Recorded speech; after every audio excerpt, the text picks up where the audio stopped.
Nuestros- Bueno, hoy solo tenemos un expositor, pero antes de presentar a Mariano Rayo, vamos a presentar Hola, les a la saluda Carlos doctora Elsie Molina. Sierra, que es directora de la Junta Directiva de la Cámara Guatemalteca de Periodismo, es licenciada en Comunicación Social, cum laude, Universidad Francisco Marroquín, magíster en Relaciones Internacionales, Diplomacia e Imagen Pública.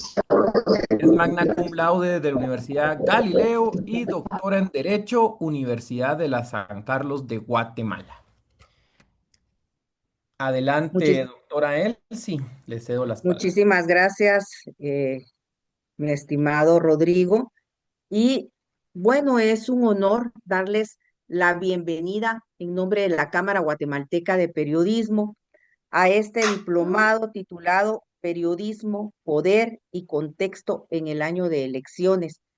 Un espacio que hemos concebido no solo como una instancia de formación técnica, sino como un punto de encuentro para la reflexión, la ética, la crítica profesional sobre el papel del periodismo en estos momentos tan sensibles en la vida democrática de nuestro país. Saludamos con especial reconocimiento a todas las y los periodistas que hoy nos están acompañando desde la capital, así como desde el interior del país. Su presencia está confirmando algo fundamental, y es que el periodismo en Guatemala no se ejerce desde un solo lugar ni desde una sola mirada. Se construye desde los diferentes territorios, desde las comunidades, desde las diversas realidades que conforman nuestra nación.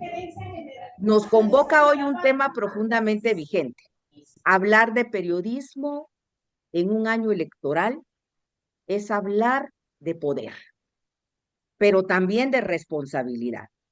Es hablar de narrativas, pero también de silencios, de enfoques, de decisiones editoriales que muchas veces inciden directamente en la forma en que la ciudadanía comprende su realidad y ejerce ese derecho de su participación en la vida pública.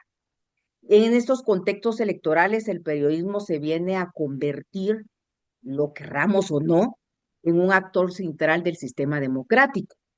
No porque vaya a sustituir a los ciudadanos, eso nunca, ni porque compita con los actores políticos, sino más bien porque está mediando entre el poder y la sociedad. Traduce discursos, verifica hechos, contextualiza promesas y sobre todo hace visibles estas consecuencias de las decisiones políticas. Este diplomado parte de una premisa muy clara: no existe periodismo neutral frente al abuso de poder, pero sí debe existir un periodismo responsable, riguroso y ético frente a la verdad. En tiempos de elecciones, cuando la polarización se intensifica, la desinformación también se multiplica y surgen una serie de periodistas y analistas que ni siquiera tienen la experiencia ni algo que realmente les haga tener esa base y ese profesionalismo. La presión sobre los medios también se incrementa, la forma continua de dejar ser una opción y se convierte más bien en una necesidad. En Guatemala estamos enfrentando desafíos estructurales que se reflejan con mayor fuerza en los procesos electorales, es decir, desigualdades, desconfianza institucional, debilidad en esta cultura democrática, la concentración del poder, el uso estratégico de la desinformación, porque son estrategas de la desinformación, y los ataques directos o indirectos al ejercicio periodístico. Y ante este escenario, el rol del periodista no es amplificar el ruido, sino aportar con claridad. Este diplomado ha sido diseñado precisamente para fortalecer las capacidades analíticas, éticas y contextuales. No se trata únicamente de aprender a cubrir elecciones, sino de comprender el ecosistema del poder en el que se desarrolla, identificar intereses, reconocer narrativas dominantes, detectar riesgos y ejercer un periodismo con la mayor conciencia del impacto social que pueden provocar nuestras publicaciones. Queremos que este espacio también sea un lugar para el diálogo, un lugar donde los periodistas de radio, de prensa escrita, de televisión, de medios digitales puedan compartir sus experiencias, sus dudas y sus aprendizajes, donde la mirada del periodista del interior tenga el mismo peso que el periodista de la ciudad o de la capital. Porque la democracia, mis queridos amigos y compañeros, se vive diferente en cada lugar, diferente en todo el territorio. Y el periodismo debe de saber leer esas diferencias, escuchar y analizar esos insumos. Y desde la Cámara de Periodismo, pues estamos comprometidos y creemos firmemente que la libertad de prensa se defiende ejerciéndola, pero con calidad, con información verificada, con lenguaje responsable, con independencia editorial y con un compromiso social. Este diplomado es parte de ese esfuerzo de contribuir a un periodismo sólido, preparado y consciente en su papel histórico. Y para eso tenemos invitados de lujo, ¿verdad? Hoy vamos a iniciar este diplomado con con la conferencia, por favor, de Guatemala 2026 año de elecciones institucionales, a cargo del licenciado Mariano Rayo, a quien agradecemos profundamente su disposición para acompañarnos. Ya Rodrigo nos va a dar a conocer más de su expertise, pero el licenciado Rayo cuenta con una amplia trayectoria en el análisis político e institucional y su exposición nos va a permitir comprender el contexto en el que se desarrollarán o se desarrollan más bien las elecciones de carácter institucional, cómo inciden en nuestro país los diferentes escenarios que pueden manejar esta agenda pública en este año 2026. Finalmente, reiteramos nuestro agradecimiento una vez más desde la Cámara Guatemalteca de Periodismo a todos los que han hecho posible este diplomado y a cada uno de ustedes, ¿verdad? Que los hemos invitado, están aquí presentes con una gran apertura y un espíritu crítico. Pregunten, debatan, por favor, cuestionen, contrasten. El periodismo no se fortalece con certezas absolutas, sino con esa disposición permanente de aprender y a revisar nuestras propias prácticas. Declaramos formalmente entonces inaugurado este diplomado de periodismo, poder y contexto en el año de elecciones y damos paso a la presentación y luego a la conferencia inaugural Guatemala 2026, año de elecciones institucionales, a cargo del licenciado Mariano Rayo. Muy buenas tardes, que la pasen muy bien y aprendamos una vez más. Gracias, doctora, por esas palabras tan bonitas, tan coherentes con el actual momento que vive Guatemala. Yo les doy paso a presentar al licenciado Mariano Rayo, economista, 35 años de experiencia en gestión pública y privada, especializado en política económica, competencia financiera, bancaria, fiscal y comercial. Trayectoria comprobada en diseño, negociación e implementación de reformas estructurales, transformaciones estratégicas de empresas y sectores y políticas públicas, experiencia ejecutiva en el organismo ejecutivo, legislativo y sector privado, con resultados medibles en modernización institucional y desarrollo económico nacional. Para nosotros es un placer, la verdad, contar con Mariano como el primer facilitador para entender lo que está sucediendo en Guatemala un año antes de las elecciones. Adelante, Mariano. Muchas gracias, Rodrigo. Muy buenas tardes a todos. Doctora Sierra, muy amable por su introducción y también agradecido por la invitación que la Cámara me ha realizado para participar en este diplomado y sobre todo me siento muy honrado de poder compartir con los profesionales de la comunicación. Me han invitado precisamente para compartir con ustedes un poco respecto a estas elecciones que se han denominado de segundo grado. Anticipar de que este es un momento histórico, es un año histórico para el país porque una confluencia de tantas elecciones de segundo grado en un mismo año, en un periodo de semanas, de un periodo de meses, se da aproximadamente 40 años. O sea, estamos hablando que todos estamos casi viviendo por primera vez una situación como la que vamos a describir. He dividido mi intervención en tres segmentos de 20 minutos. Por supuesto, si hay preguntas, por favor, el moderador ahí estará pendiente y listo para interrumpirme. O bien esperamos esos 20 minutos, damos unos minutos para comentarios, cuestionamientos, repreguntas y después continuaré. De esta manera, entonces estaríamos evitando de que fuera pues una hora completa de exposición, sino como bien nos lo sugirió la doctora Sierra, pues esto sea un conversatorio, un debate, un cuestionamiento, un preguntarnos qué podemos hacer mejor de lo que ya estamos haciendo. Así que, sin más, si me lo permiten, yo voy a proyectar mi presentación. Ahorita mismo se las voy a proyectar y por favor me, me indicas si está en pantalla. Sí, ya está. Zulik, sí se ve. Bien, entonces ya le vamos a poner. Ahí estamos en pantalla completa. Correcto, correcto, Lick. Afirmativo. Bien, muchísimas gracias. Bien, Bueno, ¿de qué se trata? ¿De qué se trata? Perdón, ahora yo perdí mi presentación. Disculpen, ahora aquí está. Bien, 2026 es una reconfiguración completa del poder político en Guatemala. Esto desde la perspectiva tanto de persecución penal como de fiscalización de los recursos públicos, como de la política económica, pero también bajo la perspectiva de la impartición de justicia constitucional.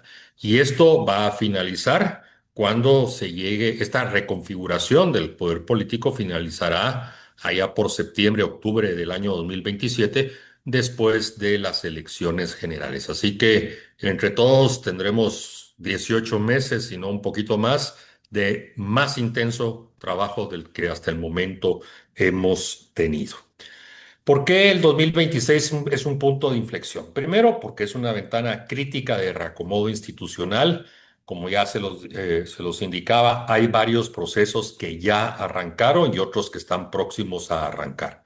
Simultáneamente, hay procesos con árbitros electorales, como es de su conocimiento, ya está instalada la comisión de postulación para la selección de 20, una nómina de 20 que llegará al Congreso de la República, y de ahí saldrán los magistrados titulares y suplentes para el tema del árbitro electoral, o sea, de aquella instancia que organiza las elecciones generales, pero también que al final certifica los resultados y que debe de respetar la voluntad de nosotros los ciudadanos. La justicia constitucional, que es otro que se renueva, esto está a cargo de electores directos, ya vamos a hablar más específicamente al respecto.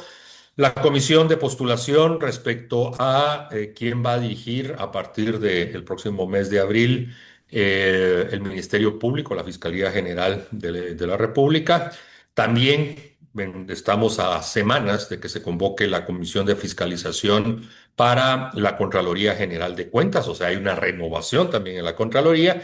Y algo que se habla poco, hay dos temas. Uno es que hay una renovación en la presidencia del Banco de Guatemala, eso será el 1 de octubre, como también de la Superintendencia de Bancos. Y todo esto, por supuesto, bueno, y hay un elemento que he incluido al final, que es el nuevo rector de la Universidad Estatal, de la Universidad de San Carlos de Guatemala. Como ven, es un panorama enorme donde simultáneamente están sucediendo las cosas.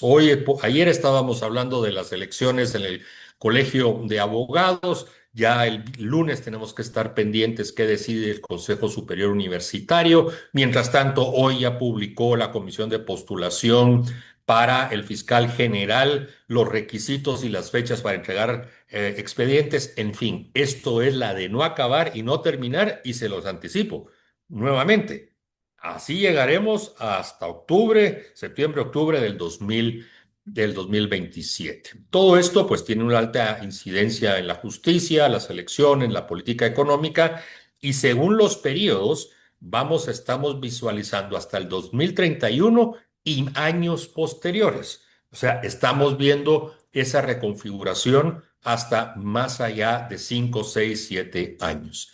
En muchos casos, y sobre todo los profesionales de la comunicación como ustedes, que están fuera del distrito de la capital, del distrito metropolitano, a veces las personas allá pues ya tienen acceso a información, las redes sociales han abierto esa posibilidad, pero también demanda de los comunicadores, de los periodistas, de los profesionales, pues ser todavía mucho más responsables, porque la era de la desinformación marca estos momentos. Y, sin olvidar, que los mismos grupos de poder tienen incentivos para incidir en estas elecciones de segundo grado.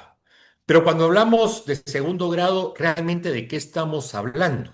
Yo creo que es bien importante que cuando ustedes escuchen, estamos en los procesos de elecciones de segundo grado, entendamos de qué se trata. Esto es el poder sin el voto ciudadano. En otras palabras, hay personas profesionales que van a acceder a puestos de poder sin que nosotros los ciudadanos votemos directamente por ellos. Esta es la gran diferencia. Delegamos nosotros, los ciudadanos, a otros órganos intermedios para tomar decisiones por nosotros. Y en este caso, por ejemplo, tenemos una participación por parte del Congreso de la República, del organismo ejecutivo, de la universidad estatal, de las universidades privadas, de los distintos colegios profesionales y, por supuesto, de las mismas cortes. O sea, nosotros en nuestro sistema republicano que nos rige desde la Constitución de 1985, tomamos la decisión en aquel entonces en delegar en estos órganos intermedios la configuración de otros órganos de poder, como lo son, y lo vuelvo a repetir, el Tribunal Supremo Electoral, la Corte de Constitucionalidad, el Ministerio Público, Contraloría General de Cuentas, el Banco de Guatemala, Superintendencia de Bancos, y como les decía, también va a haber un apartado porque juega un papel pivotal el Consejo Superior Universitario de la Universidad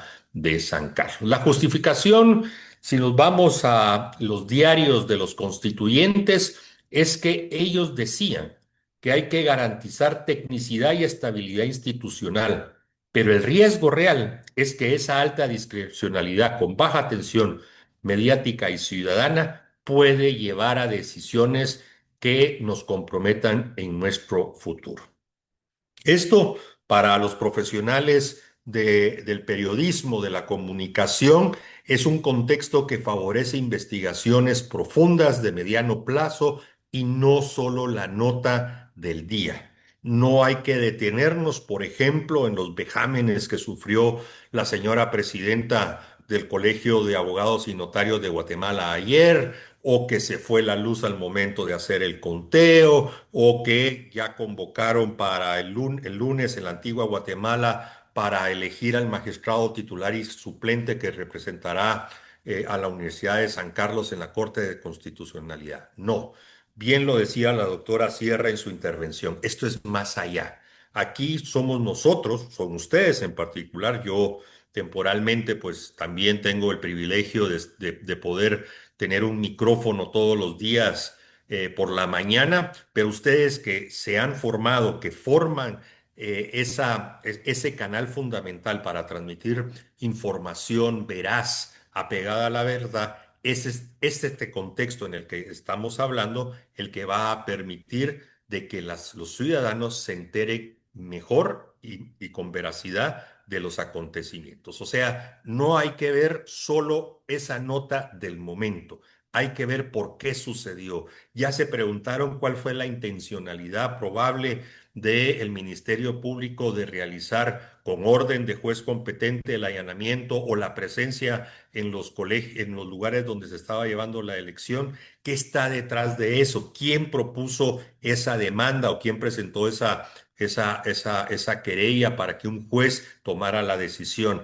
Esas preguntas son los que nosotros nos tenemos que hacer. Tratar de establecer quién fue el que presentó, por qué lo presentó, qué fue lo que sucedió. En fin, el mensaje entonces aquí es no nos detengamos en la nota diaria, sino pensemos, consultemos. Veo aquí que hay más de, si, creo que somos más de 200 aquí presentes. Ustedes son una red impresionante que pueden compartir información. Somos, ¿qué? Casi 260 estoy viendo en este momento.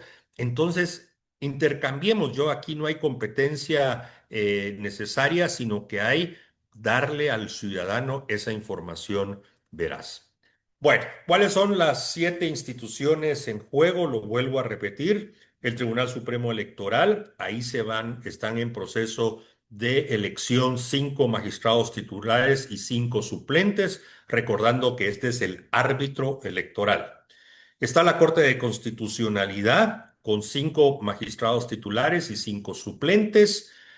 Importante recordarles que los temas ordinarios de amparos y cosas de esa naturaleza los ven los 5 titulares, pero cuando hay acciones de inconstitucionalidad, tienen que sumarse por sorteo 2 suplentes para que las decisiones las tomen 7 magistrados. Está en juego también quién va a presidir, quién va a coordinar, quién va a dirigir el Ministerio Público y la Fiscalía General, que en los últimos 8 años lo ha presidido la doctora Consuelo Porras. Veremos quiénes son las 6 personas que llegan en nómina a la presidencia de la República, porque recordemos que es el presidente el que selecciona el próximo jefe del Ministerio Público. De ahí tenemos la Contraloría General de Cuentas. Este es el fiscalizador de los recursos públicos, de la utilización de los recursos públicos, un tema fundamental. Y en el ámbito electoral hay un instrumento, un elemento que se ha convertido en la llave de poder participar, poder inscribirse, incluso de poder tomar posesión en los cargos de elección o nominación, como es el famoso mentado finiquito, cuyo término correcto es constancia de inexistencia de cargos, es una constancia temporal. Recordarles que según la ley orgánica del organismo del Congreso de la Contraloría General de Cuentas, el finiquito solo se puede obtener después de 20 años de haber dejado el cargo y que no exista ningún señalamiento, ningún caso abierto contra esa persona. De ahí tenemos, y aquí ya lo menciono, el caso de la rectoría de la Universidad de San Carlos de Guatemala. Después voy a explicar un poco mejor por qué lo coloco dentro de estas instituciones importantísimas. El Banco de Guatemala es el presidente, el que es nombrado, y esto y su relevo será el 1 de noviembre, perdón, el 1 de octubre, como el superintendente. Bueno, primero el Banco de Guatemala, recordar que al mismo tiempo que preside el Banco de Guatemala, preside la Junta Monetaria. Y el superintendente de bancos es importantísimo para la fiscalización del todo el sistema financiero bancario de Guatemala. Estas son, como ven, 7 relevos que se dan este año. Y esto solo sucede en este mismo año, en estos mismos meses, cada 40 años. Por lo tanto, estamos en un año histórico. ¿Cuál es el calendario general? Por favor, aquí no estoy con las fechas que ya específicamente algunas comisiones ya han publicado. Esto es solo para tener el panorama general. ¿Qué tenemos ahorita enero y febrero? La comisión postuladora que se instaló el pasado 19 de enero y va a entregar una nómina de 20 aspirantes al cargo de magistrado titular y suplente ante el Tribunal Supremo Electoral antes del 19 de febrero. O sea, estamos, perdón, aquí tengo un pequeño error, no es antes del 19 de febrero, sino es antes del 19 de marzo. Les pido disculpas por el error. Recordando que la toma de posesión de los nuevos magistrados es el 20 de marzo. También ya las elecciones o las nominaciones para los cargos de magistrados titular y suplente para la Corte de Constitucionalidad ya está en curso.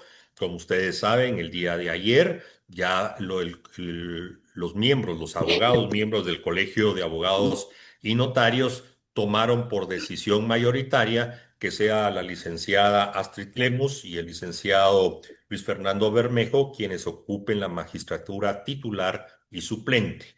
El próximo que está ya con fecha sería el próximo lunes 16 de febrero eh, para, eh, para que ellos elijan quién será su magistrado titular y suplente. En el tema del Ministerio Público, pues ya se instaló la comisión. Esta comisión ya hoy, si no lo saben, hoy fue publicado ya el calendario y los requisitos. Esto fue publicado en el diario oficial, también en distintas redes. Y entre otros datos importantes es que entre el 16 y el 23 de febrero, los aspirantes a fiscal general pueden presentar sus expedientes. Y aquí no hay que olvidar que la fecha para el relevo, para la toma de posesión, está prevista para el 17 de mayo. No vuelvo a indicar. La nómina de 6 será enviada al presidente de la República y es el señor presidente de la República quien seleccionará al nuevo jefe del Ministerio Público. Ya mencioné la toma de posesión de los nuevos magistrados del Tribunal Supremo Electoral para el 20 de marzo. Aquí entre mayo y junio, y es los cuerpos electores con algunas dificultades, ustedes saben, se están conformando para la elección del nuevo rector de la Universidad de San Carlos de Guatemala. Entre junio y octubre se va a hacer la convocatoria. Está previsto más o menos allá por mediados de junio que se convoque a la comisión de postulación para la selección de los candidatos. Se remite una lista de 6 nombres de 6 personas al Congreso de la República y es el Congreso, el Pleno del Congreso de la República, el que va a seleccionar al nuevo Contralor General de Cuentas. Y por último, tenemos el tema del Banco de Guatemala y la Superintendencia de Bancos. Las nuevas autoridades, como ya lo mencioné en varias oportunidades, asumen el 1 de octubre. El presidente del Banco de Guatemala es designado por el señor presidente de la República y la Junta Monetaria es la que decide el próximo superintendente de bancos. Me quedan unos 6 minutos. No sé si en este momento alguien quiere hacer una pregunta, alguna comentario. Si no, agoto mi tiempo y en ese lapso entonces estaríamos abiertos. Me dices, si, ¿qué hacemos? ¿Continúo? Bueno, Yo creo que sí, muy, Mariano. perfecto. Bueno, ¿cuáles son las comisiones de postulación? Y aquí quiero, por favor, hacer muy claro en lo siguiente. Muchas veces criticamos las listas, las nóminas que llegan ya sea al Congreso, que le mandan al presidente, etcétera. Pero lo que se nos olvida cuestionar es cómo están configuradas y los intereses que se representan en las comisiones de postulación. Porque por eso no, así lo decidimos los ciudadanos en la Constitución de 1985, que buscábamos que esas comisiones, perdón, de postulación y la ley específica de comisiones de postulación fueran el primer filtro del poder. ¿Por qué? Porque consideramos que si se convocaba a la academia, convocaba a un colegio profesional, si se convocaba a la Universidad de San Carlos, le estaríamos blindando a esta comisión de postulación que bajo criterios de objetividad, rigurosos de objetividad, pues llegaran los mejores guatemaltecos a estar en esas nóminas y que efectivamente quien fuera seleccionado siempre sería el mejor. También, como saben, son órganos temporales que evalúan a los aspirantes. Cada integración de comisión tiene sus reglas propias internas y aquí verdaderamente es donde están las luchas de poder. Porque al final, solo de los que lleguen a el Congreso o al Ejecutivo, repito, o a otra instancia, son los que efectivamente pueden optar a un cargo. Así que una primera, bueno, no, una primera, no diría así, pero no podemos dejar de estar evaluando constantemente las discusiones, las ponencias, las resoluciones, los debates, quién ocupa la presidencia, quién ocupa la secretaría, qué dijo tal comisionado, de dónde proviene, cuáles son sus antecedentes. ¿Por qué? Porque es aquí ese primer gran filtro que permite realmente llegar a la posibilidad de ser seleccionado o ser electo a alguno de los cargos de poder que en este momento estamos discutiendo. Estas comisiones son terreno fértil, así lo digo, para las negociaciones de cuotas y vetos. Mira, voy a votar por el tuyo, pero por favor ahí te encargo que votes por el mío y te recuerdo que aquel no está votando con nosotros, entonces saquémoslo, no lo tomemos en cuenta. Así que importantísimo, si ustedes tienen la opción, la mayoría de comisiones de postulación están sesionando y están transmitiendo sus reuniones en vivo por distintas plataformas digitales, ya sea por Facebook, ya sea por YouTube, algunos incluso transmiten en vivo por X. Así que mi sugerencia para entender todas estas cosas, para ver qué dicen, qué no dicen, cómo se comportan, en qué momento se levantan, ese cuchicheo, se levantó uno y se movió al otro lado de la mesa y le fue a hablar a... Miren, todas esas cosas son las que nos pueden permitir establecer qué es lo que está sucediendo en las comisiones de postulación. ¿Cuáles son las reglas generales? Los principios declarados por ley: excelencia profesional, objetividad y publicidad del proceso.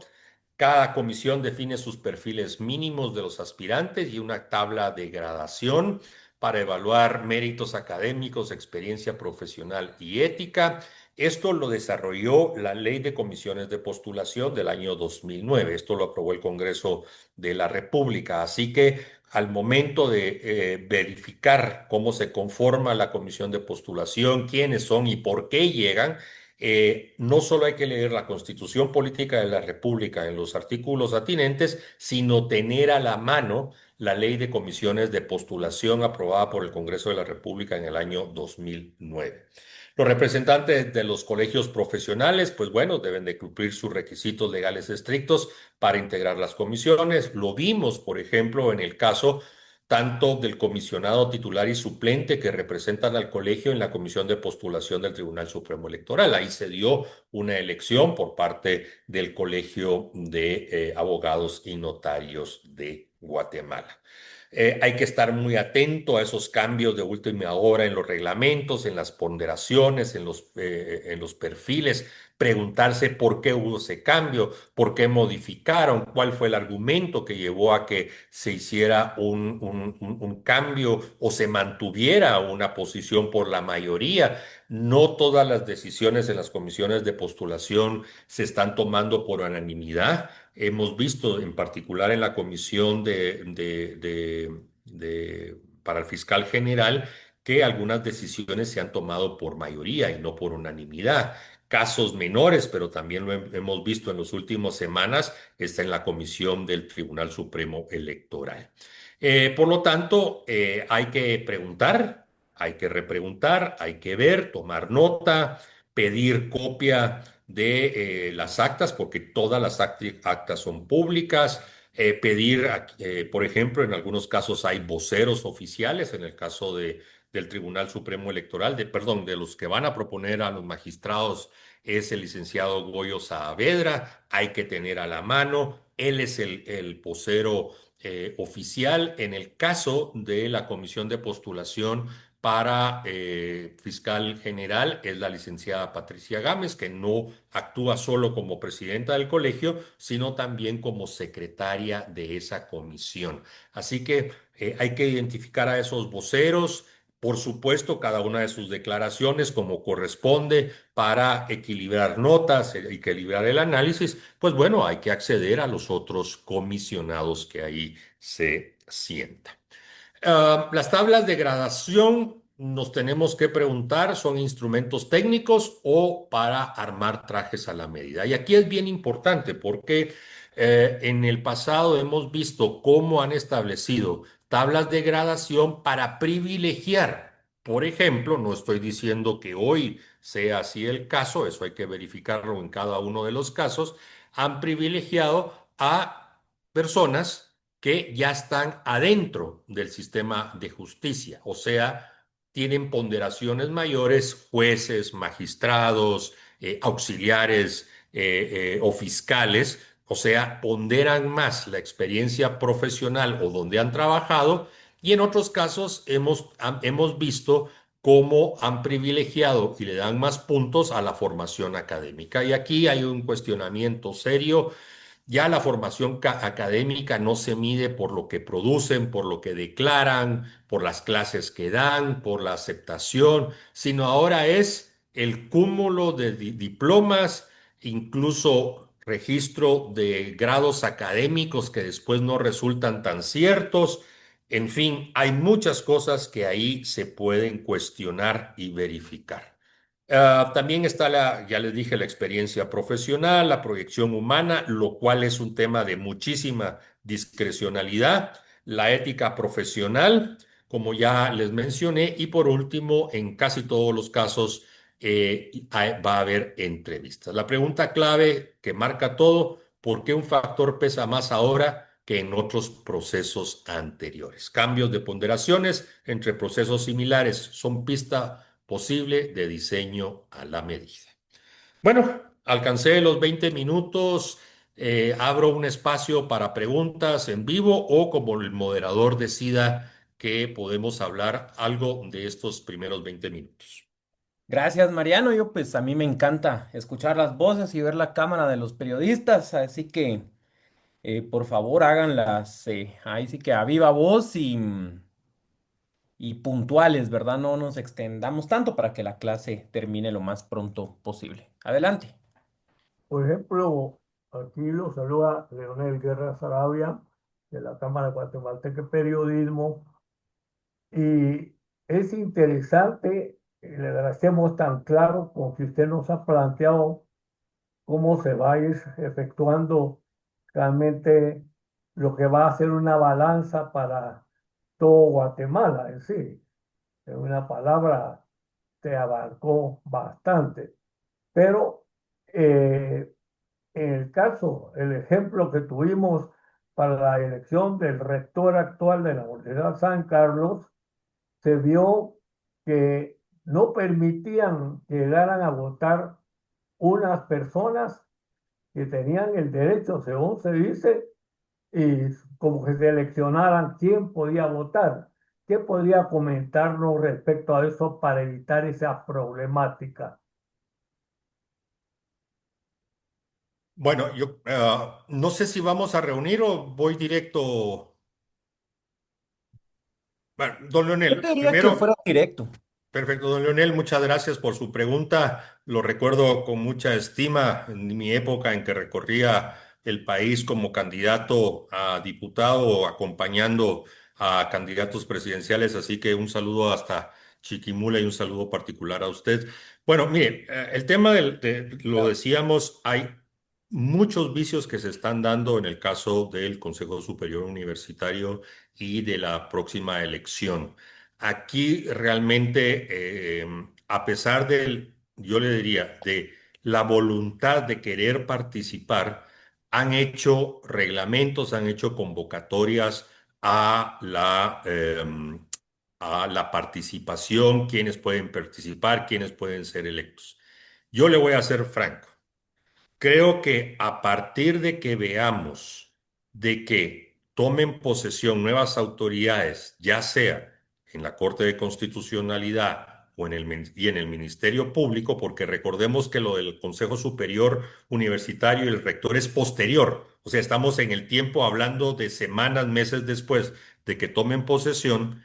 Tendrán que ser las cortes las que enderezcan el procedimiento y garantice la apertura, la participación libre y la participación segura de quienes quieran optar al cargo de rector, y que las reglas para esa participación sean claras y no manipuladas.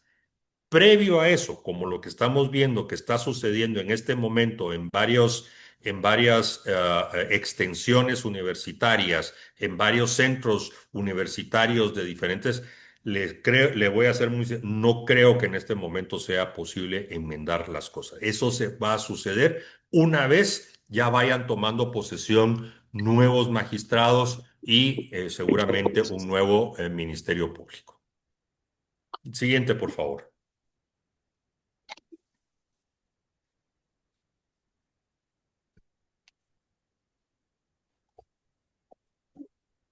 Disculpe, una pregunta. En el caso de la elección que se acaba de dar del CAN, si en un momento determinado se llega a verificar que participaron personas que no eran abogados y notarios, ¿esto podría dar el caso a que se diera una nueva elección por la resolución que hizo la Corte de Constitucionalidad? Muchas gracias.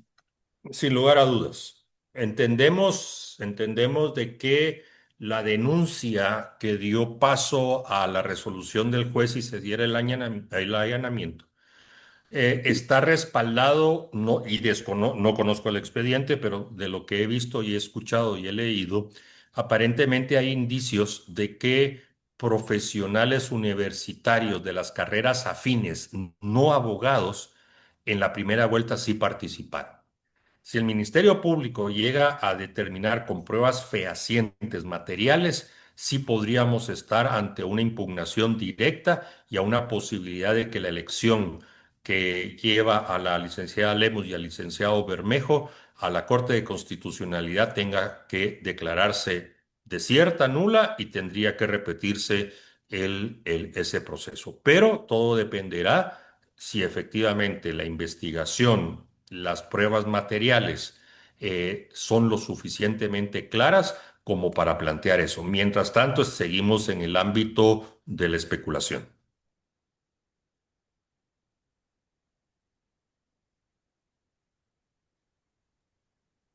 Bien, no sé si hay otra o me permiten continuar.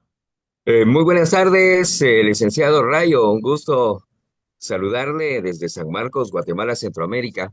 Como usted lo mencionó en el inicio de su intervención, en estos tiempos hay mucha amplitud de medios y muchos actúan y comparten información más por simpatías, más por estar de moda que por conocimiento, y muchos se dejan llevar por esas maquinarias que realizan producciones y que se van convirtiendo en una bola de nieve.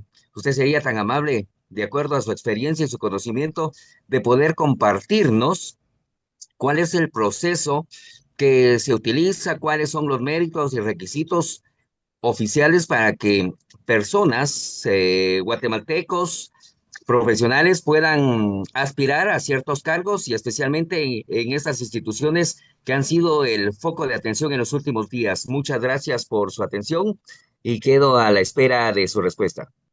Gracias, Vinicio, y saludos hasta San Marcos.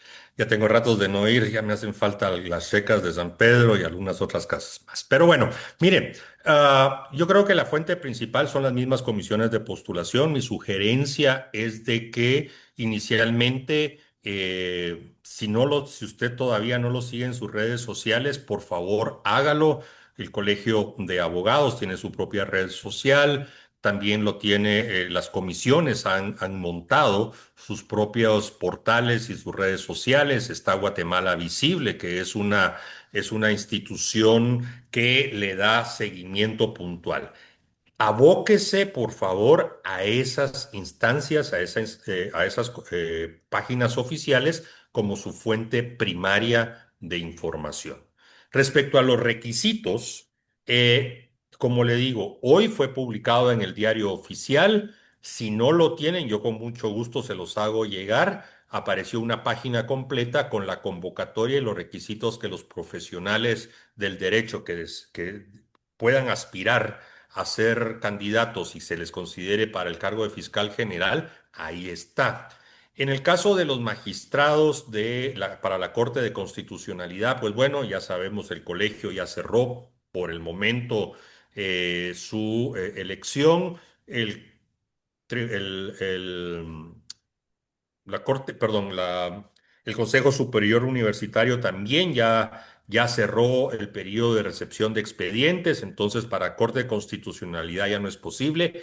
Quien sí lo tiene abierto todavía es el Congreso de la República, porque el Congreso también designa magistrados titular y suplente. El Congreso todavía tiene abierto espacio en tiempo para eso. El presidente de la República, que también tiene la facultad de nominar y designar, también ya abrió su proceso, ya publicaron en las redes sociales del gobierno los requisitos. Así que para no extenderme, Vinicio, sí, hay mucha información y yo creo que seguramente la Cámara puede apoyar en distribuirle a todos ustedes, o si no, yo les he colocado en el chat aquí de mi número de teléfono y mi correo, y para mí sería un placer poder colaborar con ustedes enviándoles cada vez que se publique una de estas publicaciones oficiales avaladas y que le permita a ustedes darle una comunicación más extensa en su área de influencia.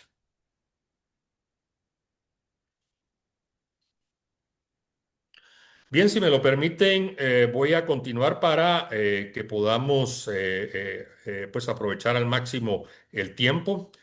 Um, Hay un tema que se ha puesto de moda y es el famoso tema de las tachas. Quienes tienen buena memoria, y aquí sé que algunos de los más de 270 que están participando tienen una excelente memoria. El tema de las tachas u objeciones fundamentales, yo prefiero utilizar el término objeciones fundamentales, pero como muchas cosas, de repente entra un término y se queda para siempre, y este es el caso de las tachas. Las tachas como tales se empezaron a poner de moda en la época de la CICIG, porque mientras estuvo la CICIG acá en Guatemala, también se dieron otros procesos similares a los que estamos viviendo en este momento. Por supuesto, no coincidieron en la intensidad como lo tenemos en el 2026, pero sí la CICIG, y en particular el comisionado Velázquez en su momento. eh, Instauró el término tachas. ¿Y qué significa eso? Es eso que se abren espacios por las comisiones de postulación una vez se publican la lista de aspirantes para que los ciudadanos o las organizaciones puedan presentar ante esa comisión de postulación yo insisto, a mí me gusta más objeciones fundamentadas contra candidatos. ¿Y por qué insisto yo en objeciones fundamentadas? Porque yo he vivido esa parte, porque no se vale presentar una objeción adjuntando fotocopias de una noticia, adjuntando fotocopias de un chat, adjuntando fotocopias o indicando, mire, le entrego el video de lo que dijo en TikTok tal persona o lo que levantó. Alguien escribió al inicio de esto que la desinformación está muy extendida y precisamente las redes sociales son las que están permitiendo que las personas en su derecho de libertad de expresión pues abusen de esa libertad que tanto le ha costado a los guatemaltecos. Así que yo en este tema sí los invito a ustedes y que ustedes inviten a los ciudadanos, sobre todo porque ya este tema de los magistrados y todo ya no se volvió monopolio de la capital, ni siquiera del distrito metropolitano. Hoy cualquier ciudadano guatemalteco, viva donde viva, ejerza su profesión en cualquier parte del territorio nacional, San Marcos, Chiquimula, Petén, Baja Verapaz, en fin, tiene el derecho de poder ser considerado como magistrado, como jefe del Ministerio Público, como magistrado del Tribunal Supremo Electoral. Y entonces corresponde a nosotros invitar a a los ciudadanos a que si tienen algo que un candidato no se conoce acá porque él reside en las Huistas, en la región Huistas, allá arriba en el norte de Huehuetenango, y aquí no se conoce, pues tenga la opción de presentar una objeción fundamentada.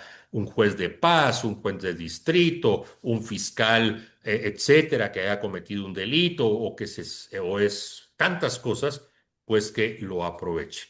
Eh, lo importante, y espero que esto lo tomen en cuenta, es que la calidad de la evidencia que se presente tiene que ser muy buena, porque esto va a marcar la diferencia entre tachas o objeciones efectivas y aquellas que se desechan porque no tienen mucho sustento. Y creo que aquí los profesionales de la comunicación podemos aportar mucho, dándoles indicios a los ciudadanos o a las organizaciones cómo presentar una buena objeción fundamentada. Eh, no quisiera, y esa es una opinión personal, de que sucediera lo que pasó en la comisión para magistrados del Tribunal Supremo Electoral. Ahí le presentaron a 38 aspirantes de 181, les presentaron objeciones o tachas. Todas fueron desechadas. ¿Y saben por qué? No porque las personas no hayan hecho el trabajo de presentar, es que no iban bien fundamentadas. Todo resultó ser mucho fotocopia de esto, copia de lo otro, es que lea esto, una carta apócrifa. Eso no es lo correcto. Creo que tenemos que inducir, educar a quienes vayan a presentar objeciones que estén bien fundamentadas.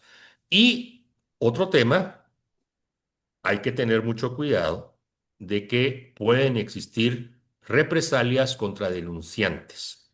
Y aquí eso hay que darle seguimiento.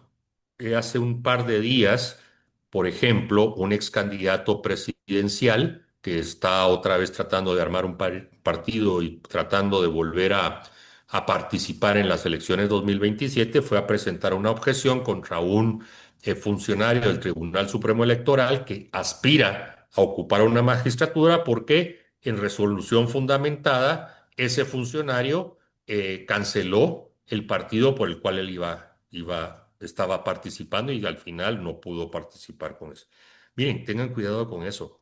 ¿Por qué? Porque en la buena fe yo debo de suponer que la resolución que llevó a la cancelación estuvo en ley. Y es por eso que se mantuvo a pesar de los amparos. Pero no es posible que entonces, como tú me hiciste esto, pues yo ahora te voy a hacer lo otro y te presento tachas. Al final, este mecanismo existe para filtrar candidatos inadecuados, pero insisto, su eficacia depende de la voluntad de las comisiones para tratar estas objeciones como insumo de decisión y no como mero trámite, como pasó en la comisión para magistrados del Tribunal Supremo Electoral. Esta es una de las herramientas, el tema de la presentación de las objeciones fundamentadas. Esta es una de las herramientas que tenemos los ciudadanos y la prensa para efectivamente ver que solo lleguen, por lo menos a las nóminas, lo mejor de lo mejor. Hablando un poco más en detalle eh,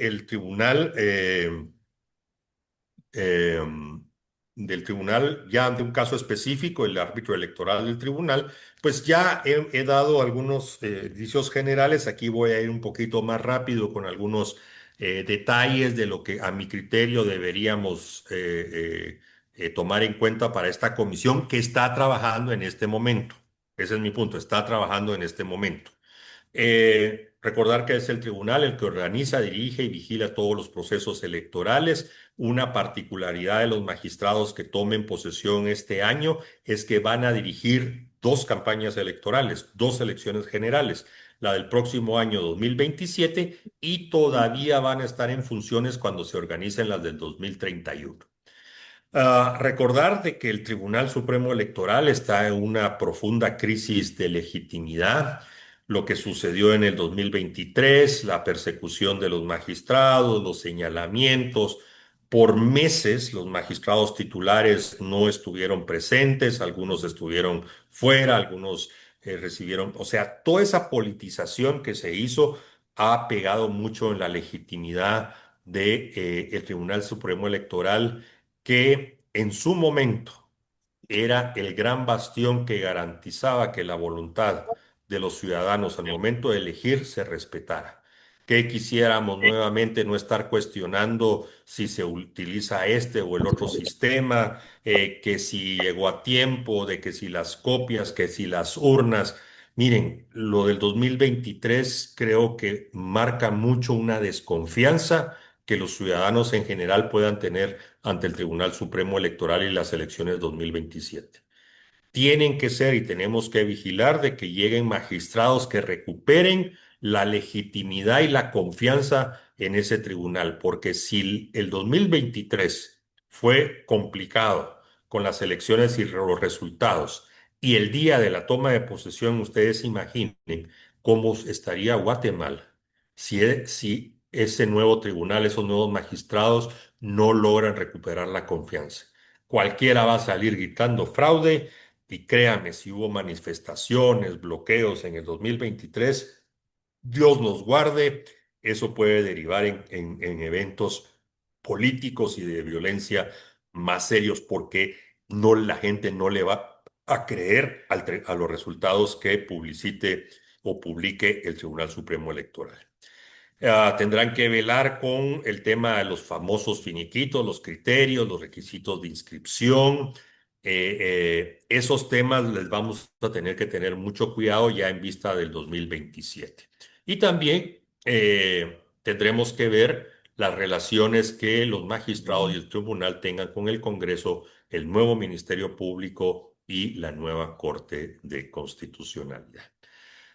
Un breve recordatorio, la comisión de postuladoras son 5 sillas con mucho poder, la preside el rector de la Universidad de San Carlos, Walter Mazariegos, está el decano de Derecho de la Universidad de San Carlos, hay representantes de los rectores de las universidades privadas, representantes de decanos de las facultades de Derecho de universidades privadas y tenemos a los representantes electos el pasado 13 de enero por parte del Colegio de Abogados y Notarios de Guatemala. Ya se instaló.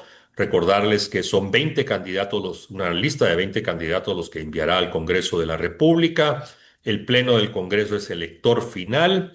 La toma de posesión tiene que ser el 20 de marzo para un periodo de 6 años.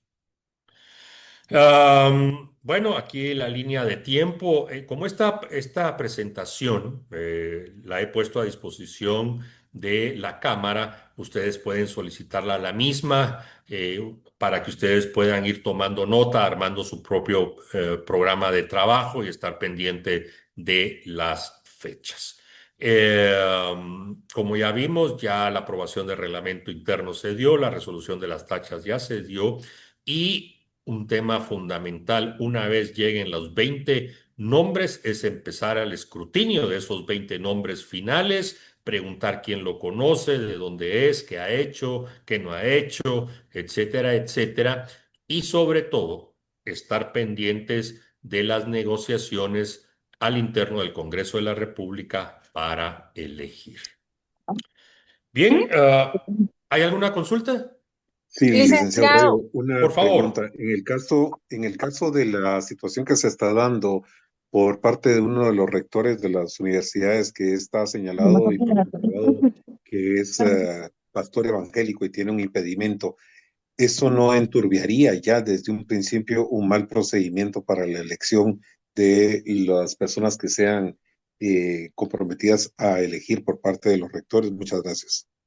Evidentemente, el caso de este decano, usted mismo, voy a utilizar su palabra, me disculpe que me aproveche, ha enturbiado definitivamente, se ha cuestionado, mientras algunos siguen manteniendo el criterio de que sí había evidencia clara de que tenía un impedimento, pues bueno, los amparos han resuelto que no.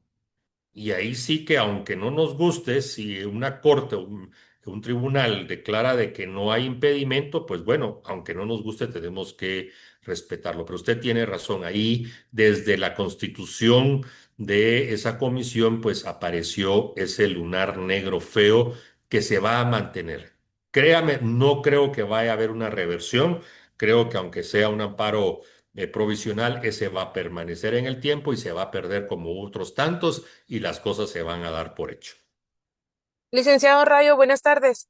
Un gusto. ¿Con quién tengo el gusto? Flor Ortiz, mucho gusto. Flora, a sus órdenes. Gracias. Yo tengo una duda, no sé, bueno, ¿considera usted que Guatemala cuenta con personas idóneas para ocupar los cargos a los cuales pues están haciendo las convocatorias, pues y en este caso las elecciones? Gracias.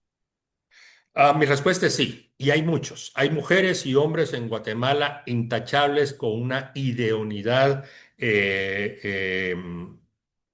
eh, sin igual. El problema, y le voy a decir por qué esta cantidad grande de profesionales no se postula, por el circo que se han convertido las comisiones de postulación. Y una persona idónea con calidades, cualidades, que solo mencionar su nombre nos da un respeto inmenso. Créame que difícilmente está dispuesto, porque muchos de ellos, y lo voy a decir con respeto a todos los jóvenes que estamos aquí presentes, ya a partir de ciertas edades ya no dan ganas de ir a sentarse a un pupitre y que le hagan un examen. Créame, para cierta calidad de personas, esos exámenes que se están pasando, créame que ya no es algo Buenas estar a tardes, favor. licenciado. Ese es, ¿qué manda? Buenas tardes, licenciado. Aquí le saluda Lourdes Morales desde Santa Catarina Pinula. A sus órdenes, Eh, Lourdes. con una consulta, el tema que usted nos está explicando, ¿cómo va a apoyar a la hora de las elecciones a las personas con discapacidad? A las personas, ¿usted a qué se refiere? Disculpe, ¿a las elecciones generales del año próximo o estamos hablando de las elecciones de segundo grado ahorita? No, del año próximo. Bien, mire, Lourdes, le voy a ser muy sincera, en este momento no estoy tratando ese tema. Si usted me permite y si tenemos tiempo al final, le contesto al final de la conferencia, ¿le parece? Gracias, muy amable. Bueno, la Corte de Constitucionalidad es otro, y algunos dicen, esta es la joya de la corona, esta es la batalla de las batallas. ¿Por qué? Porque al final la Corte de Constitucionalidad se ha convertido en el gran decisor de hacia dónde camina el país y la sociedad. Este es el pilar sobre el cual nuestra sociedad en este momento descansa y es por el tipo de resoluciones que toma. Por ejemplo, ayer, de manera urgente, entró e intervino para evitar que el allanamiento que estaba llevando a cabo el Ministerio Público en los lugares de elección del Colegio de Abogados trascendiera a más. Su orden fue clarísima. Señores Ministerio Público, ustedes pueden seguir investigando, pero no vayan a hacer nada que interfiera en el proceso eleccionario. Ahí vemos un caso que ninguna otra corte, ningún otro amparo, ningún otro podía lograr lo que logró la corte, y es que terminaran los profesionales, abogados, a votar, se diera el recuento de los votos y se declararan ganadores. Entonces, este es un ejemplo de coyuntura, pero podríamos hablar de tantos otros ejemplos y es la razón por la que la Corte de Constitucionalidad es hoy esa gran columna, ese gran pilar, plataforma que se garantiza la convivencia de nosotros los ciudadanos. Lesbi Catún me está levantando la mano, estoy a sus órdenes, Lesbi.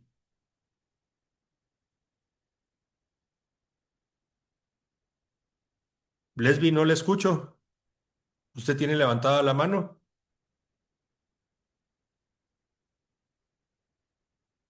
Bien, Lesbi no me contesta. Tengo a Gilman Felipe Marroquín también con la mano levantada. Los escucho. ¿Qué tal? Buenas tardes. A las órdenes, Gilmer. Solo una consulta.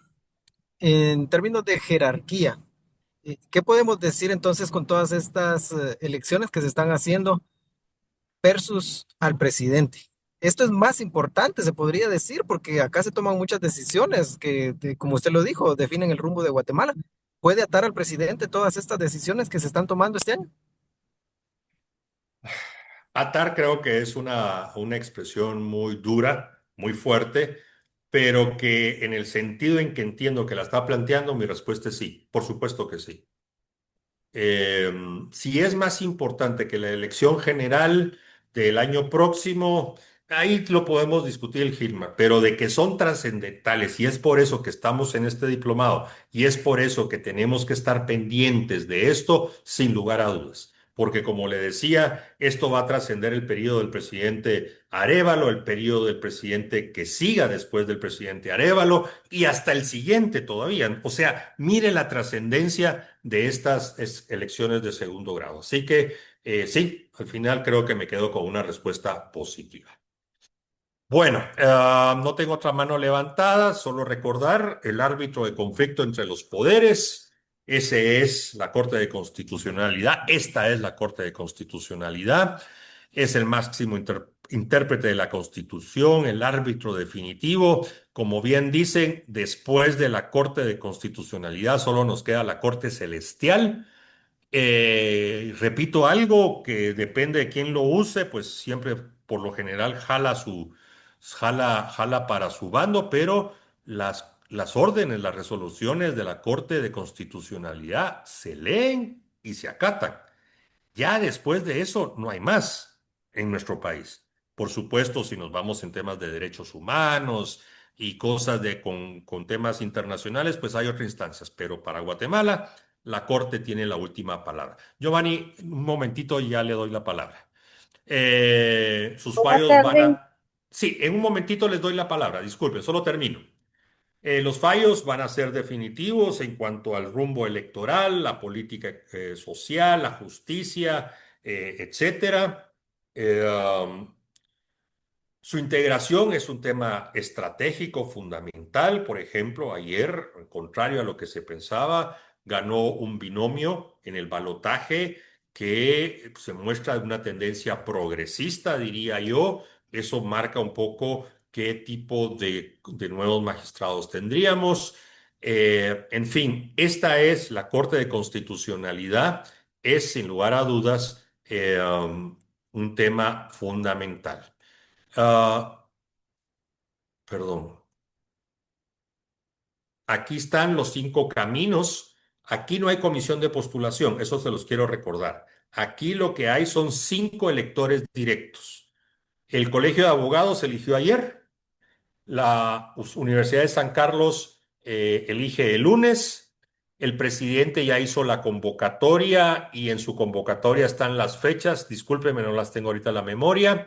El Congreso ya abrió el espacio para presentar expedientes y el único que va detrás rezagado y no ha hecho o no ha dicho mayor cosa es la Corte Suprema de Justicia. A ellos sí no han dado todavía nortes, el tiempo se acaba, pero sabemos de que hay posibles impugnaciones porque tenemos a un presidente de la Corte interino que está a cargo, está en funciones, no hay un titular.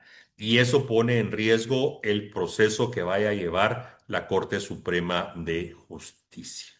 Bueno, no me voy a detener, yo creo que esto ya lo he abordado, recordarles que la toma de posesión es el 14 de abril y como ya llegué a mi tiempo de 20 minutos, solo dejar el último mensaje y darle la palabra a ustedes.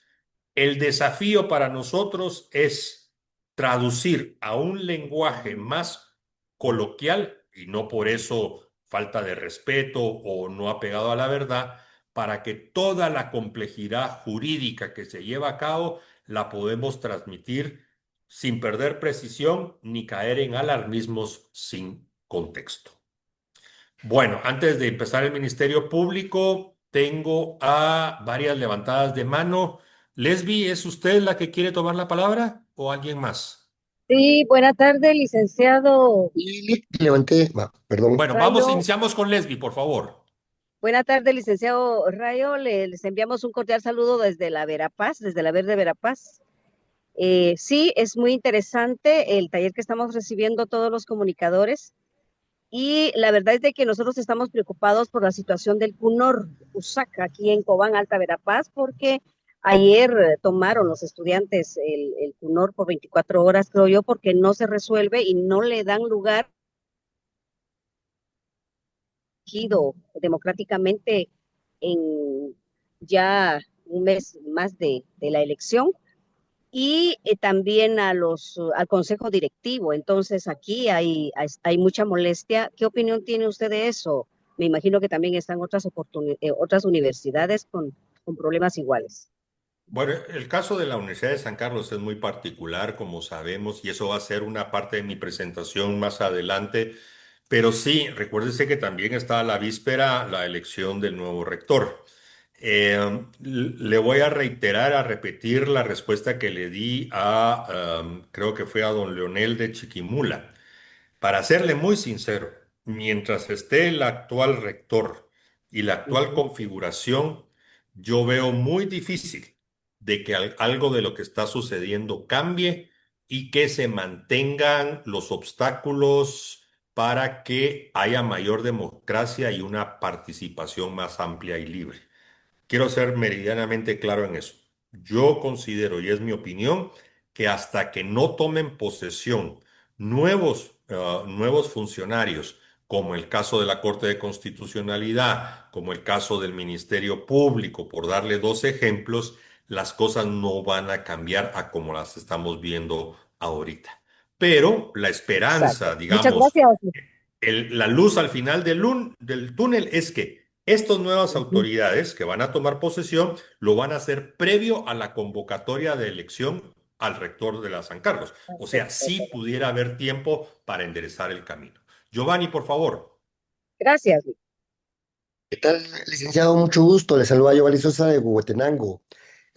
Sabiendo y conociendo que al final, y hablando del tema de la Corte de Constitucionalidad que se está formando y se está consolidando ahorita, sabiendo que al final lo propone el organismo legislativo, el ejecutivo, judicial, el superior, el Consejo Superior de la Universidad y el Colegio de Abogados.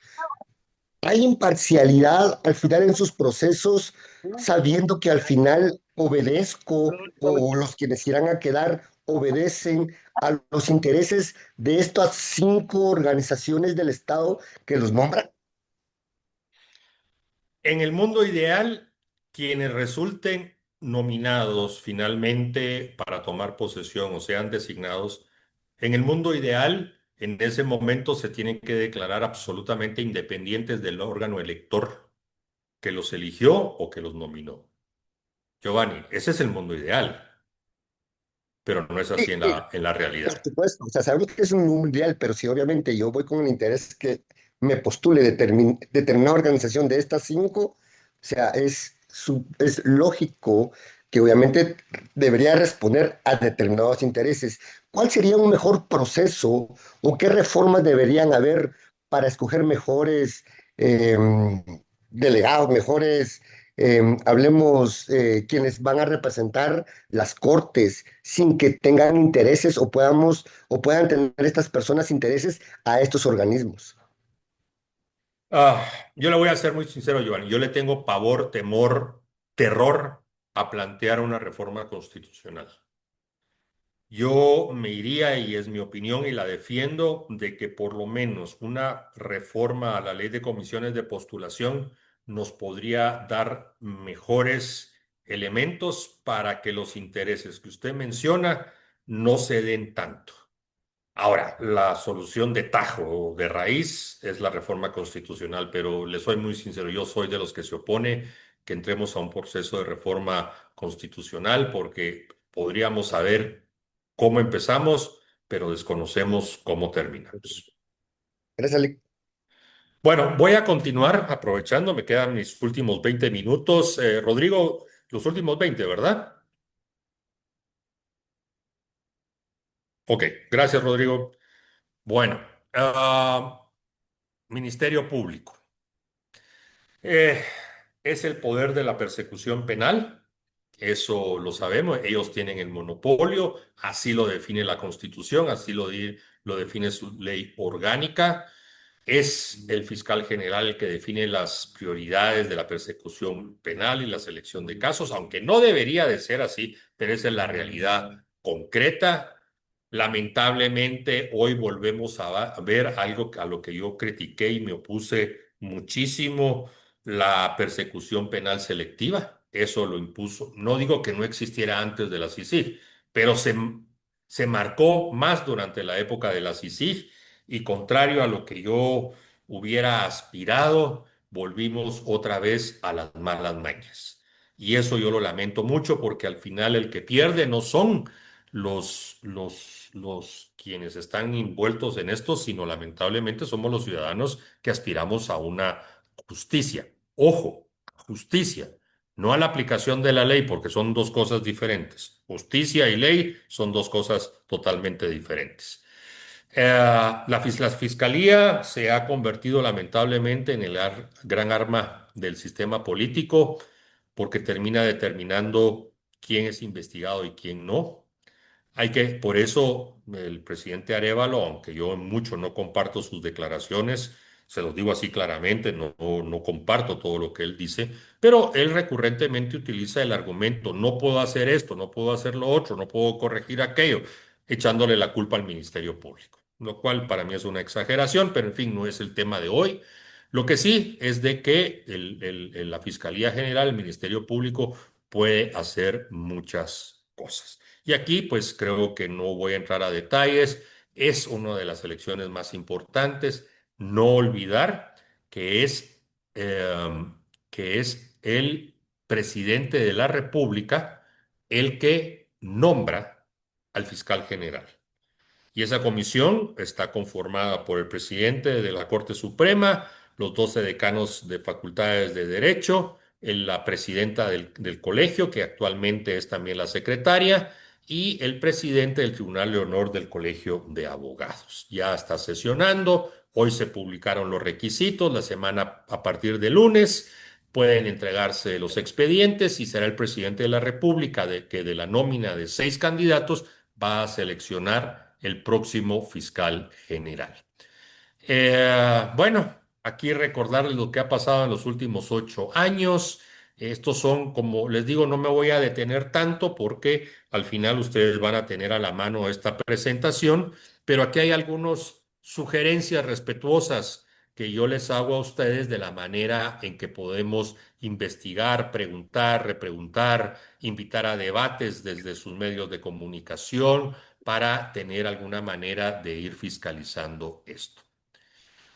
El otro que tenemos en ciernes es la Contraloría General de Cuentas. Esto, como ya lo dije, los finiquitos, los reparos, truncan o habilitan carreras políticas. Y esto más allá de la función constitucional de la fiscalización del erario público. La Contraloría controla y fiscaliza el uso del dinero público de todos los organismos del Estado, autónomas, municipalidades, descentralizadas, incluso privados. Si un privado recibe un quetzal del erario público, ya es sujeto de fiscalización por parte del Contralor de la Contraloría General de Cuentas. El famoso tema del finiquito, como les digo, eso es el término que más utilizamos, pero según la ley, y aquí por favor, si es posible, ayúdennos o ayuden a educar a la gente. El finiquito solo se puede obtener por parte de la Contraloría 20 años después de haber cesado o haber dejado el cargo y si no existe casos abiertos en la Contraloría o en el Ministerio Público. Si pasan 20 años y aún hay casos de abiertos, porque los hay, puede haberlo, entonces siempre será una constancia transitoria de ausencia de cargos. Finiquito solo después de los 20 años. Y aquí podemos ver como en el pasado reciente, y no dudo que pudiera pasar nuevamente para las elecciones 2023, la Contraloría pudiera extender, porque ahora también se puede hacer por vía digital, Uno puede descargar, hace su solicitud por el portal de la web, hace su solicitud de constancia, se le entregan y oh sorpresa, el día que voy a entregar mi expediente, en la verificación resulta que ya no es válido. ¿Y por qué es? Porque alguien se dio cuenta y interpuso una demanda, aunque fuera espuria, y con eso ya es suficiente para retirarme y dejar fuera de validez mi constancia transitoria. Esta es una de las instituciones que más politizadas, lamentablemente. Su profesional es una institución enorme, creo que son como 3.000 funcionarios, 4.000, tiene delegaciones en todo el país. Los auditores gubernamentales, cuando no son rotados lo suficientes, son rápidamente cooptados en las municipalidades, en las delegaciones departamentales, municipales de instituciones del Estado, del Ministerio de Salud. Y al final los auditores gubernamentales se vuelven en comparsas cuando hay corrupción. Y entonces sí, la Contraloría necesita mucho, pero mientras se mantengan sus funciones y sus atribuciones constitucionales y legales, ojo, esto es lo que permite o impide carreras eh, y carreras políticas. La Contraloría emite informes, eso hay que tenerlos a la mano, de todas las entidades fiscalizadas, todo eso está en la página web de la Contraloría. Aquí recordar que en su momento, más o menos a mediados de junio, se va a hacer la convocatoria para la integración de la comisión, que estará presidida por un representante del Foro de Rectores, los decanos de Contaduría y Auditoría de las universidades, representante del Colegio de Economistas, Contadores y Auditores y del Colegio de Contadores y Auditores. Ustedes me van a decir por qué aparecen dos colegios aquí. Bueno, una situación similar al Colegio de Abogados y las carreras afines se dio hace unos años entre los auditores y los contadores y el Colegio de Economistas. Eso fue resuelto en Cortes y pues bueno, ahora hay representantes de dos. El Contralor se elige por 4 años y tomará posesión a más tardar el 13 de octubre del presente. La famosa rectoría de la USAC es más que una lección universitaria y nuestra amiga profesional desde Alta Verapaz nos dio un indicio de lo que está pasando, porque esta elección no solo es del Contralor mismo. Y yo quiero presentarles, si me lo permiten, me voy a saltar un poquito. Vean la incidencia que la universidad, el rector, el consejo y los decanos tienen en las múltiples elecciones de segundo grado que tenemos este año. El rector preside la comisión del Tribunal Supremo, designa magistrados a la Corte de Constitucionalidad. El decano de Derecho integra la Comisión del Tribunal Supremo, los decanos de Derecho integran la Comisión para el Ministerio Público y el Foro de Rectores, donde está la USAC, preside la Comisión de la Contraloría General de Cuentas. Vean la importancia y la trascendencia de la USAC, de la universidad y de sus funcionarios. Están en todo, salvo en junta. Bueno, tienen representante en Junta Monetaria, aquí se me olvidó colocarlo, pero miren, están en todas. Por eso las luchas de poder no solo es por la rectoría y la administración y los recursos y etcétera. Miren en todos lados donde ejercen poder. Y entonces, no me extraña que, por ejemplo, negocien, mira, yo presido TSE, pero a mí me interesa mucho el Ministerio Público. Entonces, este decano negocia con el otro, se cruzan información. Bueno. Ya ustedes, por favor, hagan su propio contexto, pero solo que, ¿por qué me dejé la rectoría y el consejo como algo tan importante? Para ir terminando, tenemos el tema del Banco de Guatemala y de la Superintendencia de Bancos. Rápidamente, ambos son sustituidos el 1 de octubre para un periodo de 4 años. Para el caso de la presidencia del Banco de Guatemala, que también preside la Junta Monetaria, es una designación directa del presidente de la República. Y en el caso de del superintendente de bancos, es una propuesta de la Junta Monetaria y termina el presidente de la República seleccionando. Aquí ya terminando y darles a ustedes la palabra, pues aquí tienen un panorama general con fechas, las nóminas, cada sector, el periodo. Digamos, esta es la gran fotografía de lo que tenemos ahora presentes.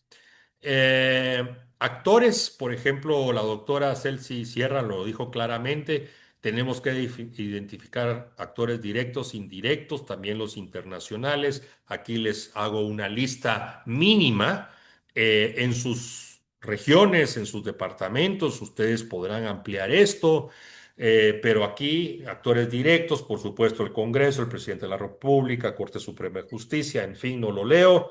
Actores indirectos, los partidos políticos, las cámaras empresariales, ONGs, tanques de pensamiento y, por supuesto, los actores internacionales.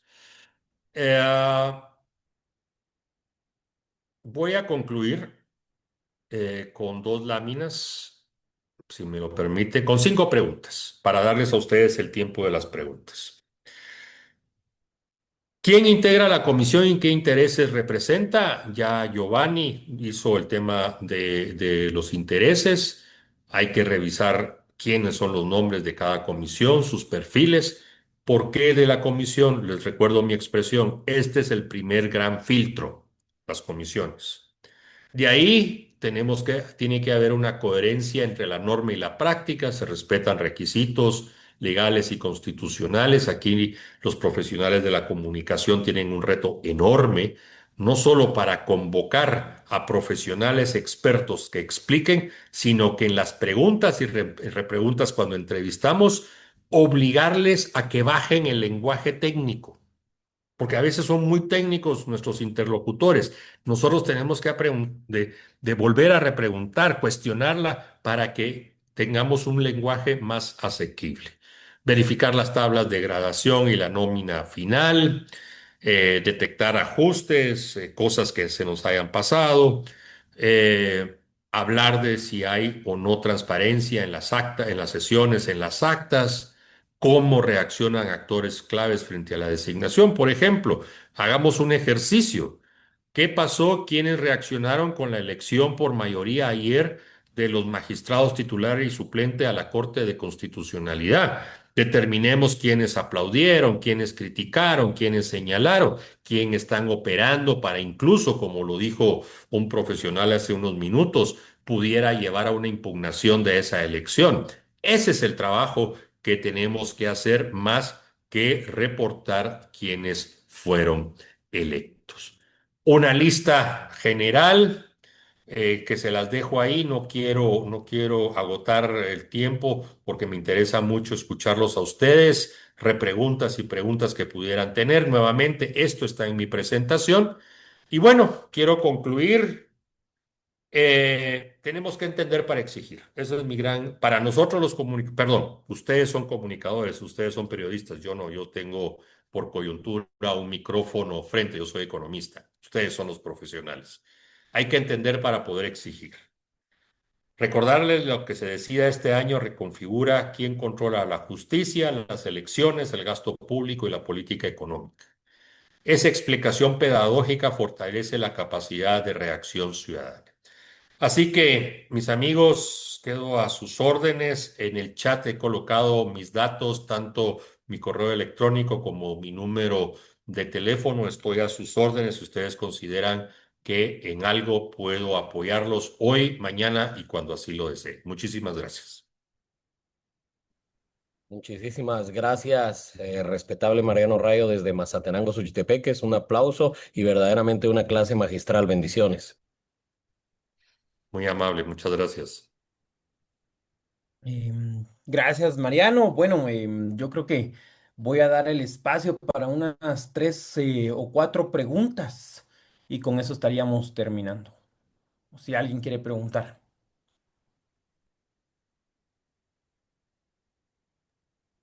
Licenciado Rayo, perdone, nuevamente Flor Ortiz, con respecto al tema de los finiquitos, ¿cuáles son o cuáles han sido las principales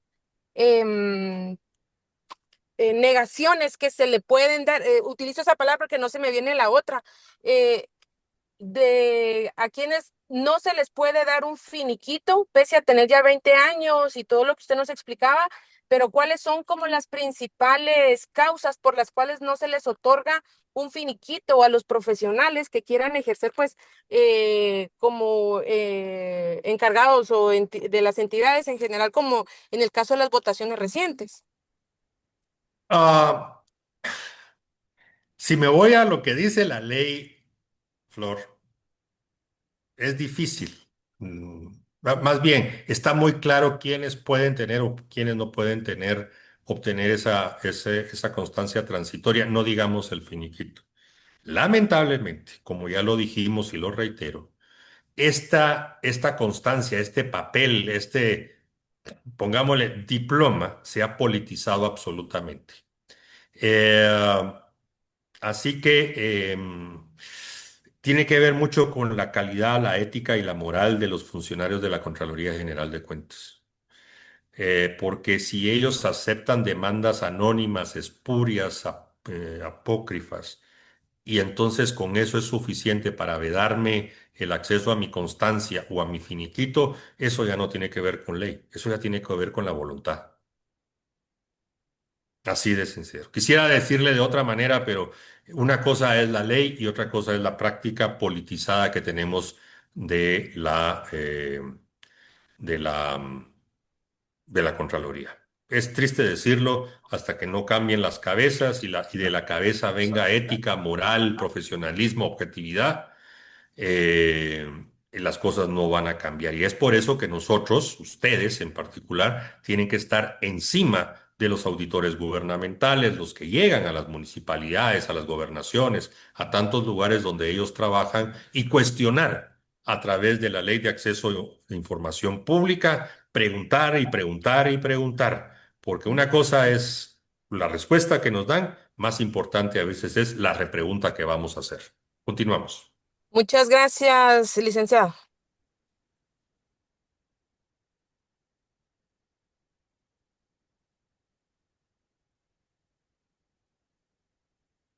¿Alguien más o damos por concluida esta sesión?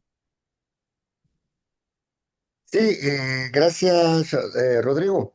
La última pregunta para Lick, en el tema como profesional y nosotros como comunicadores, sabiendo de lo que platicaba, que hay intereses y algo que es bien importante, de que ahora el tema de redes sociales es un medio de comunicación donde muchos se informan y donde la ciudadanía a veces toma postura sin saber los contextos y al final los procesos y desconocen esto.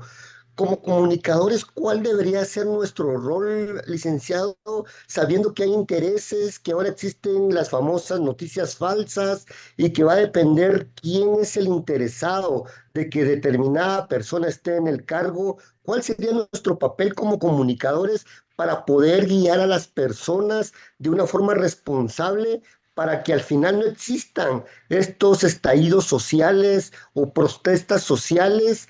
Porque al final, si con las noticias falsas de determinado grupo empiezan a mediatizar el sistema, que es malo una u otra cosa, licenciado. Muchas gracias por su pregunta. Mire, yo voy a regresar a lo básico, porque eso, lo básico, nos lo dijo la doctora Sierra en su intervención inicial. Con o sin redes sociales, la verdad, el profesionalismo, el equilibrio en la nota, garantizar que hemos investigado, que hemos buscado las distintas fuentes, eso siempre va a prevalecer. Así que no le puedo decir otra cosa más que lo que los profesionales como ustedes, como usted, hacen en su trabajo diario. Porque con o sin redes sociales, lo nuestro va a prevalecer. Hoy es el gran mecanismo de libertinaje y de acusación y de señalamientos infundados, en fin, pero al final también son los ciudadanos y ustedes como comunicadores, como periodistas, como profesionales, le tienen la confianza. Yo le aseguro que su posición, su nota, su explicación va a prevalecer contra la desinformación de las redes sociales. Una mentira, por 1000 veces que se repita, jamás va a llegar a ser verdad. No caigamos en la propaganda de Goebbels y de los demagogos, porque entonces sí estamos perdidos. Y eso hace todavía mucho más importante la profesión de comunicador y de periodista. Gracias, Mariano. Yo creo que esa es una conclusión validísima, ¿verdad? Todos como comunicadores, periodistas y personas que pues compartimos opinión pública, tenemos que ser siempre objetivos y estar apegados a los datos más rígidos, porque si no, solo estamos haciendo propaganda justamente y engañando a personas.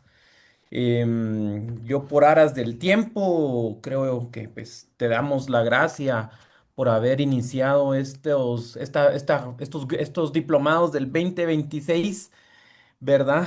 Llevados a cabo por la Cámara Guatemalteca de Periodismo, que le llegan a todos a los 23 departamentos del país.